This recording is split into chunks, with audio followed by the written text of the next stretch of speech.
Mahigit 600 pulis mula sa Bicol ang na-deploy para tiyaking maayos at ligtas ang bawat dadalo sa naganap na trilyon-peso march sa Naga City. Magbabalita dyan si Patrolwoman Carmela Panganiban.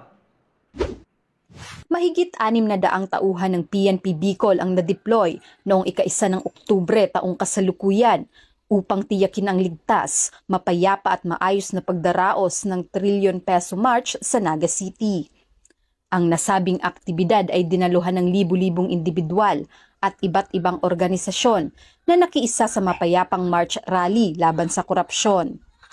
Ang mga kapulisan ay inilagay sa mga pangunahing lugar upang masiguro ang kaligtasan ng lahat ng dumalo, mapanatili ang kaayusan at mabantayan ang daloy ng pagtitipon mula sa umpisa hanggang sa pagtatapos nito.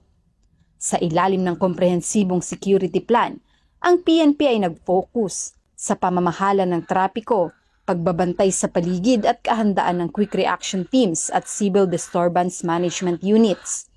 Pinalakas din ang mga hakbang sa seguridad sa pamamagitan ng karagdagang pagbabantay sa venue at mga checkpoint, gayon din ang pagpapalakas ng perimeter security sa Basilica Minore at Liboton Crossing. Ang mga CDM, QRT at RSSF contingents ay nakaantabay malapit sa Basilica upang agad makaresponde sakaling nagkaroon ng emergency.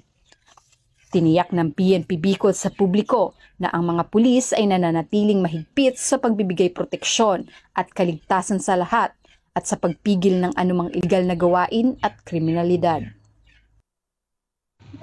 Mula dito sa Naga City, ako ang inyong PNN correspondent, Patrolwoman Carmela Panganiban, ay agad na batas, tagatagwid ng Pagkitang Pulis.